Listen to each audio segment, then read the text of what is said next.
streak has finally come to an end as the Rangers lose to the Colorado Avalanche by a score of 7-3. So this was somewhat predictable just because the Rangers were due to lose. They have been playing a lot of hockey lately.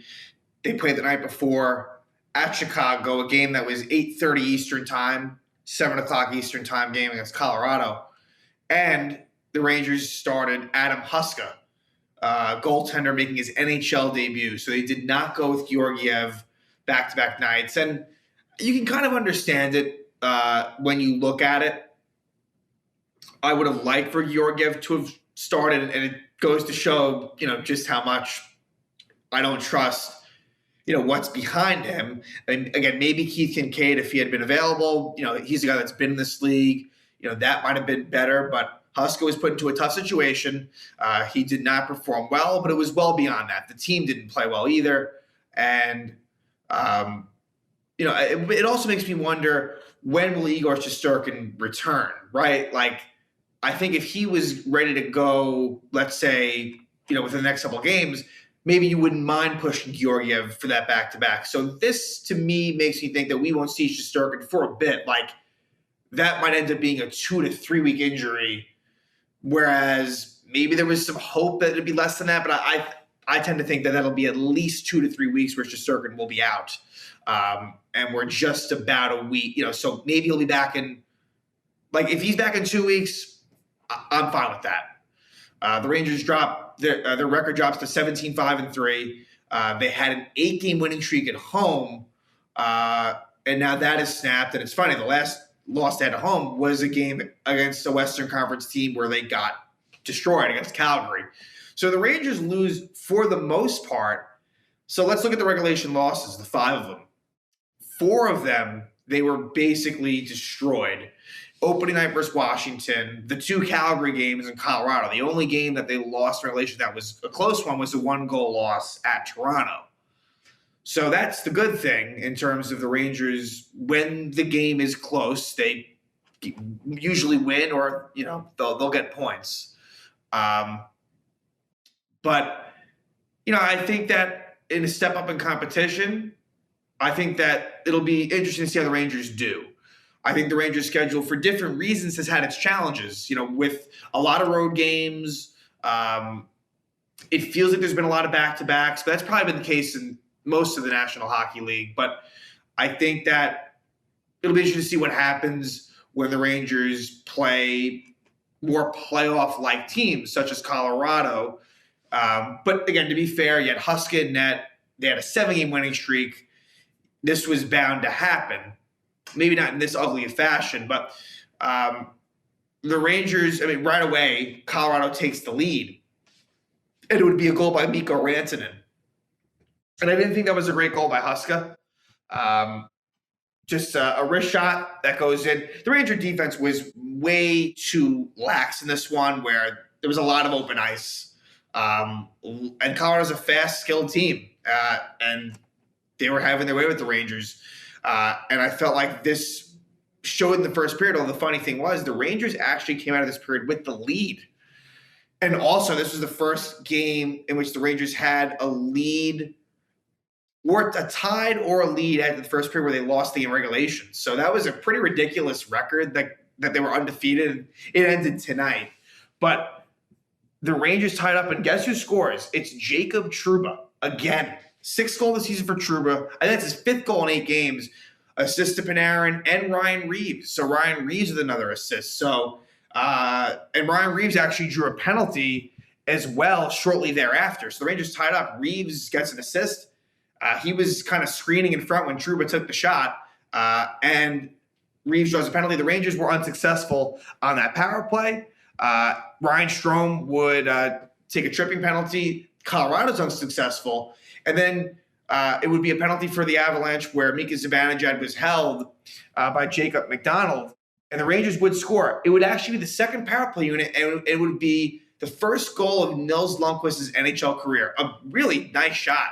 He sniped it.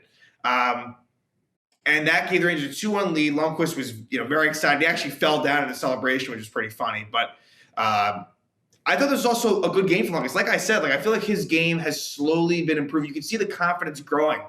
And so I think he's been playing better lately.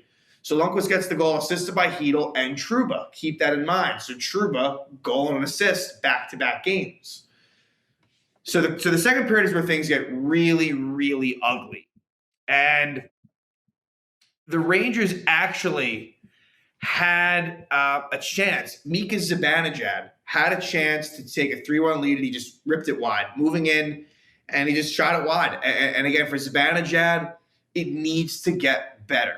It has been, I'm sorry, unacceptable. And look, if you want to praise his two-way game and the defensive side, all right, I guess maybe that's fair. But he looks just completely off.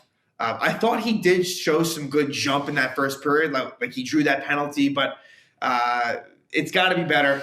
And I wouldn't mind if maybe there's some shake-up with the forward lines. It seems like Kakko has been slowing down a little bit in recent games, and maybe it might be best to get him off that Zibanejad line, maybe put him back on that Strome-Panarin line. We'll see. And also the Filipino line, I feel like it's a very one-dimensional type of unit, and they're a liability on the defensive side. So I wouldn't touch that fourth line, but the other three lines, I think you could do some juggling. But Colorado, so Zibanejad misses the net. Then Nathan MacKinnon makes a move around Keandre Miller. And this is a rough night for Keandre Miller. He makes mistakes. And a lot of times he makes up for them with his long reach and physical ability. But Miller, this was rough. And I'd like to see some more consistency from him. But MacKinnon scores on what was not a great goal by Huska. Again, so the first two goals, not great, where MacKinnon basically pokes it in 5-hole. It just shouldn't have. It's a very pretty-looking goal by MacKinnon, but an NHL goalie makes that save. So that ties it up at 2, and then Colorado takes the lead. Nazem Kadri deflects a shot in by Cale Makar, gives the Avalanche a 3-2 lead, and then it would be a tripping penalty by Ryan Reeves that the Rangers would kill off. And then, they would not kill it off. No, it would be a power play goal by Alex Newhook. So the Reeves penalty, it unfortunately looked like it seemed like Kadri fell. I'm not sure how great of a call that was, but they call it, and Newhook gets the power play goal, gives Colorado a 4-2 lead. Soon thereafter, it happens again. Jacob Trouba just annihilates Nathan MacKinnon. And it was a clean hit. And the Jujhar Khaira hit the night before. There was no discipline handed out. And, you hate to see what happened to Khaira. And it seems like he's going to make a full recovery. But, MacKinnon, he would return in the third period. He would leave. But this was just a clean check by Trouba. He is playing some really, really dominant hockey. And it's awesome to see. I've said it a million times now. And this is someone who is a major Jacob Trouba critic. I mean, last year I really hated his game. Even early this year, I thought, all right, here we go again. But Trouba has been great. And what happens is Gabriel Landeskog fights Trouba in response to that. So it's back-to-back days, not just games, days for Gordie Howe hat trick for Jacob Trouba. Goal, assist, and fight. Not something you see too often at all. And as a part of that, Landeskog was kind of the instigator, so it was an unsportsmanlike kind of penalty. Landeskog, unfortunately, the Ranger power play did not convert there. And then Ryan Lindgren would take a high-sticking penalty. Later in the period, they would kill that off, but soon thereafter, it's a goal by Logan O'Connor. And I thought this one probably wasn't a great goal by Huska. And then O'Connor scores again to make it 6-2, 22 seconds later. This was a play where Curtis McDermott was going after Jacob Trouba. Colorado was going after Trouba, McDermott in particular. That kind of threw things off, and O'Connor just moves in all alone on a breakaway and scores. His second goal, like I said, in 22 seconds, 6-2 Colorado. And so, at this point, it is ugly. And so we move to the third period, and a couple penalties by the Rangers, but the Hedel and Nemeth, but the Rangers would kill those off. Some more fisticuffs between Trouba and McDermott as Sam Girard gets a goaltender interference penalty as he knocks down Huska, which led to Trouba and McDermott going at it a bit. And at 11:52 of the third, it's a goal by Philip Hedl.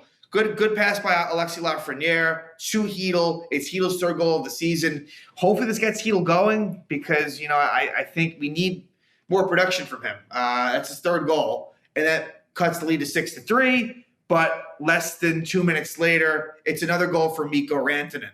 So 2 goals for Rantanen, 2 goals for O'Connor, 1 for Kadri, 1 for Newhook, and 1 for McKinnon. So that makes it 7-3. And that's pretty much it. And, I think you just got to forget about this one. And I would expect it to be Georgiev against Buffalo. We'll see if there's any news on Shesterkin. Whether there is or isn't, it'll be Georgiev versus Buffalo. I think at earliest you'd see Shesterkin versus Nashville on Sunday. But even then, I think that's a stretch.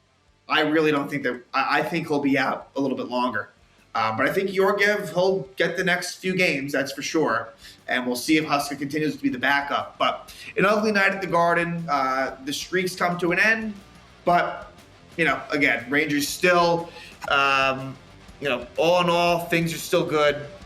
And the Rangers dropped, like I said, to 17-5-3. They head to Buffalo to face a struggling Sabre team. And we'll see if the Rangers can get back on track in Buffalo.